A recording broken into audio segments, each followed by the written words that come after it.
2010 ശേഷം ധാരാളം ആളുകൾ പല രീതിയിൽ കാനഡയിൽ എത്തിയിട്ടുണ്ട്. ഇൻ്റർനാഷണൽ സ്റ്റുഡൻസ് ആയിട്ട് വന്ന് PR ലഭിച്ചവരുണ്ട്, അവരുടെ മാതാപിതാക്കളുണ്ട്. പിന്നെ ലാൻഡഡ് ഇമിഗ്രൻസ് ആയിട്ട് ഡയറക്റ്റ് PR ലഭിച്ച് ഇവിടെ വന്നിട്ടുള്ളവരുണ്ട്. വർക്ക് വിസയിൽ ഇവിടെ വന്ന ശേഷം ഇത്ര വർഷത്തിന് ശേഷം അവർക്ക് ഫാമിലിയായിട്ട് PR ലഭിച്ചവരുണ്ട്, അവരുടെ മാതാപിതാക്കൾ കുടുംബാംഗങ്ങളൊക്കെ ഉണ്ട്. ഇവർക്കൊക്കെ PR അല്ലെങ്കിൽ സിറ്റിസൺഷിപ്പ് ഉള്ളവരാണ്. ഇവരുടെയൊക്കെ ഒരു ചോദ്യമാണ്, നമുക്ക് കുറേ കാലം കഴിയുമ്പം കാനഡയിൽ ലഭിക്കുന്ന പെൻഷനൊക്കെ ആയിട്ട് നമുക്ക് നാട്ടിലേക്ക് മടങ്ങാൻ സാധിക്കുമോ, അല്ലെങ്കിൽ മറ്റേതെങ്കിലും രാജ്യത്ത് മറ്റു മക്കളുടെ കൂട്ടത്തിൽ താമസിക്കാൻ വേണ്ടി പോകാൻ സാധിക്കുമോ, പെൻഷൻ എലിജിബിലിറ്റി ഉണ്ടാവുമോ? ഇത്തരം കാര്യങ്ങളൊക്കെയാണ് നമ്മുടെ ഇന്നത്തെ ഈ വീഡിയോയിൽ ഡിസ്കസ് ചെയ്യുന്നത്. എൻ്റെ പേര് ബിജോ സെബാസ്റ്റ്യൻ, കരിയർ ഗൈഡായിട്ട് വർക്ക് ചെയ്യുന്നു. പിന്നെ നമ്മുടെ കാനഡ ന്യൂസ്, പിന്നെ ലൈഫ് സ്റ്റൈൽ വ്ളോഗ്സൊക്കെയാണ് സാധാരണയായിട്ട് ചെയ്തു വരുന്നത്. റിട്ടയർമെൻറ്റുമായിട്ട് ബന്ധപ്പെട്ടുള്ള കുറേ വ്ളോഗ്സ് നമ്മൾ ചെയ്തിട്ടുണ്ട്, അതൊക്കെ ഒന്ന് കാണുക. നമ്മുടെ ഈ പോഡ്കാസ്റ്റ് ഇപ്പോൾ യൂട്യൂബ് മ്യൂസിക്കിലും അവൈലബിൾ ആണ്. ബിജോ സെബാസ്റ്റ്യൻ കാനഡ എന്ന് സെർച്ച് ചെയ്ത് കഴിഞ്ഞാൽ നിങ്ങൾക്കത് ലഭിക്കുന്നതാണ്. ആദ്യമായിട്ട് തന്നെ കനേഡിയൻ പെൻഷൻ പ്ലാൻ.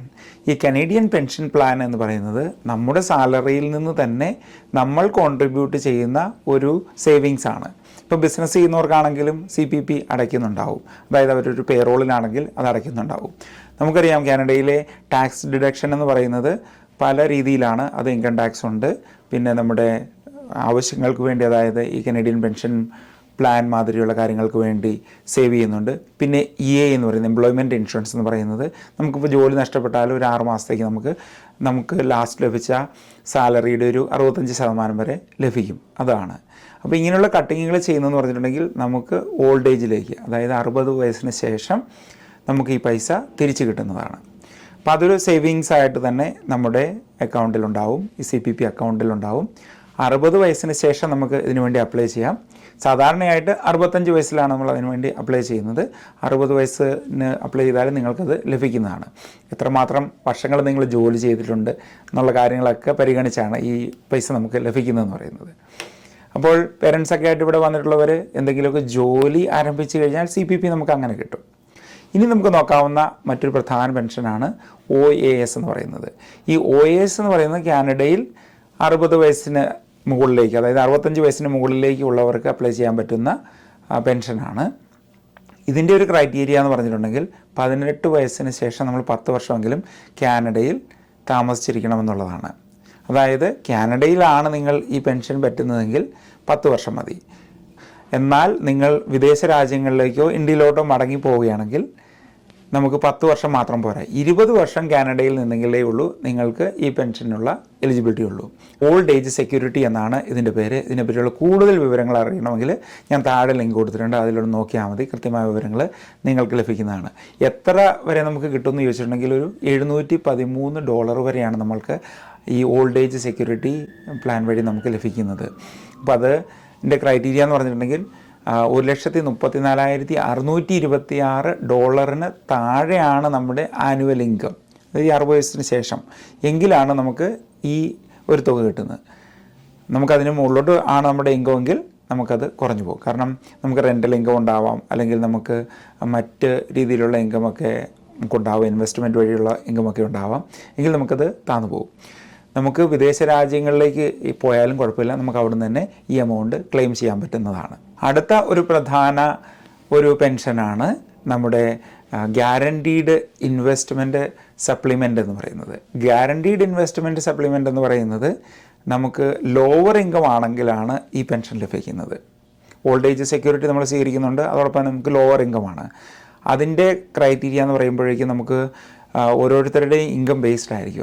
അത് നിങ്ങൾക്ക് കണക്ക് കൂട്ടണമെങ്കിൽ അതിൻ്റെ ലിങ്കിൽ തന്നെ പോയി നോക്കിക്കഴിഞ്ഞാൽ മനസ്സിലാവും. ഒരു കാര്യം എന്ന് പറഞ്ഞിട്ടുണ്ടെങ്കിൽ നമ്മൾ കാനഡയിലാണെങ്കിൽ മാത്രമേ ഉള്ളൂ നമുക്കത് ലഭിക്കുകയുള്ളൂ, പുറത്തോട്ട് പോയിട്ടുണ്ടെങ്കിൽ നമുക്കത് ലഭിക്കില്ല. 6 മാസത്തിന് മുകളിലാണ് നിങ്ങൾ മറ്റൊരു രാജ്യത്ത് താമസിക്കുന്നതെങ്കിൽ ഇതിനുള്ള എലിജിബിലിറ്റി ഉണ്ടാവില്ല എന്നാണ് നമുക്ക് കാണാൻ സാധിക്കുന്നത്. നിങ്ങൾക്കും ജസ്റ്റ് ഗൂഗിളൊക്കെ ഒന്ന് ചെയ്ത് നോക്കാം, അപ്പോഴത്തേക്കും നിങ്ങൾക്ക് കൂടുതൽ അറിവ് അതിനെപ്പറ്റി ലഭിക്കുന്നതാണ്. യൂണിയനൈസ്ഡ് ജോലികളിലായിരിക്കുന്നവർക്ക് പ്രത്യേക പെൻഷൻ പദ്ധതികളുണ്ട്. അത് യൂണിയൻ മുഖേന പല കട്ടിങ്ങുകളും കാര്യങ്ങളും ഒക്കെ നിങ്ങളുടെ സാലറിയിൽ നിന്നുണ്ടാവും. അത് പിന്നീട് പെൻഷനായിട്ട് തന്നെ നമുക്ക് ലഭിക്കുന്നതാണ്. പ്രത്യേകിച്ചും 65 വയസ്സ് വരെ ജോലി ചെയ്യുന്ന ഹെൽത്ത് കെയർ പ്രൊഫഷണൽസിന്, പിന്നെ പോലീസ് സർവീസിൽ വർക്ക് ചെയ്യുന്നവർക്ക്, ഗവൺമെൻറ് സർവീസുകളിൽ ഒക്കെ ജോലി ചെയ്യുന്നവർക്ക് മറ്റ് പെൻഷനുകളുമുണ്ട്. അപ്പോൾ ഇതൊക്കെ വേണ്ടതാണ്. കാരണം എന്ന് പറഞ്ഞിട്ടുണ്ടെങ്കിൽ നമുക്കറിയാം ഇപ്പോഴത്തെ ഒരു ലിവിങ് എക്സ്പെൻസ് നന്നായിട്ട് കൂടി വരുന്ന ഒരു സമയമാണ്. റിട്ടയർമെൻറ്റ് ഇനിയിപ്പോൾ ഒരു 30 വർഷം കഴിയുമ്പോഴേക്കും ഏകദേശം ഒരു $1.5 മില്യൺ എങ്കിലും നമ്മുടെ കയ്യിലുണ്ടെങ്കിലേ ഉള്ളൂ സാധ്യമാകൂ എന്നുള്ളൊരു അവസ്ഥയിലേക്കാണ് വരുന്നത്. കാരണം എന്ന് പറഞ്ഞിട്ടുണ്ടെങ്കിൽ ഇപ്പോൾ ഇവിടെ ഒരു കെയർ ഹോമിലാണ് നമ്മൾ താമസിക്കുന്നതെങ്കിൽ അവിടുത്തെ ഒരു മാസത്തെ ഇപ്പോഴത്തെ ഒരു സ്റ്റാൻഡേർഡ് ലിവിങ് കോസ്റ്റ് എന്ന് പറയുന്നത് ഏകദേശം ഒരു $8,000 മുതൽ $10,000 വരെയാണ് ഒരു റെസിഡൻറ്റ് കൊടുക്കേണ്ടത്. ഇപ്പോൾ നമ്മൾ മറ്റ് രാജ്യങ്ങളിലേക്ക് പോയി കഴിയുമ്പോഴേക്കും അവിടുത്തെയും ചിലവ് കൂടിക്കൊണ്ടിരിക്കുകയാണ്. നമുക്കറിയാം നാട്ടിലാണെങ്കിലും ഇപ്പോൾ കെയർ ഹോംസ് പുതുതായിട്ട് വരുന്ന, അല്ലെങ്കിൽ നാട്ടിലൊരു വീട് പണിത് നമ്മളവിടെ ഒരു നഴ്സിനെയോ ആരെയും നമ്മളവിടെ വെക്കുകയാണെങ്കിൽ, അല്ലെങ്കിൽ ഒരു കെയർ വർക്കറെ വയ്ക്കുകയാണെങ്കിൽ തീർച്ചയായിട്ടും അതിനുവേണ്ടി നമ്മൾ ധാരാളം പണം മുടക്കേണ്ടതായിട്ടുണ്ട്. അപ്പോൾ അതൊക്കെ വരുമ്പോഴേക്കും ലിവിങ് കോസ്റ്റ് കൂടി വരികയാണ്. ഇനി എന്തെങ്കിലുമൊക്കെ പെൻഷൻ പദ്ധതികളിലൊക്കെ ചേരാനൊക്കെ പ്ലാൻ ചെയ്യുന്നവരുണ്ടെങ്കിൽ ചിന്തിച്ച് അതിൻ്റെ പ്ലാനുകളൊക്കെ മനസ്സിലാക്കിയ ശേഷം തീർച്ചയായിട്ടും ചേരുക. അത് വളരെ നല്ലതായിരിക്കും.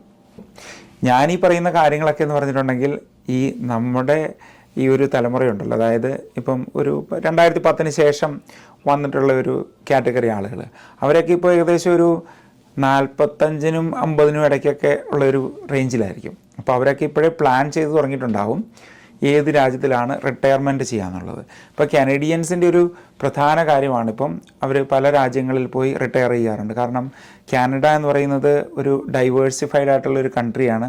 പല രാജ്യങ്ങളിൽ നിന്ന് വന്നിട്ടുള്ളവരാണ്. ഉദാഹരണത്തിന് യൂറോപ്പിൽ നിന്ന് വന്നിട്ടുള്ളവരാണെങ്കിൽ അവരുടെ ജന്മനാട്ടിലോട്ട് പോകും.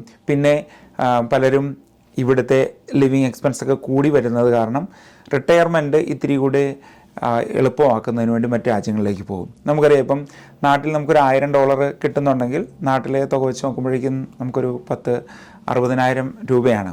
അപ്പോഴേക്കും ആ തുക കൊണ്ട് നമുക്ക് നാട്ടിൽ കഴിഞ്ഞു പോകാൻ പറ്റും. അപ്പോൾ അങ്ങനെ പ്ലാൻ ചെയ്യുന്നവർക്ക് വേണ്ടിയാണ് ഞാൻ ഈ ഒരു വീഡിയോ ചെയ്യുന്നത്.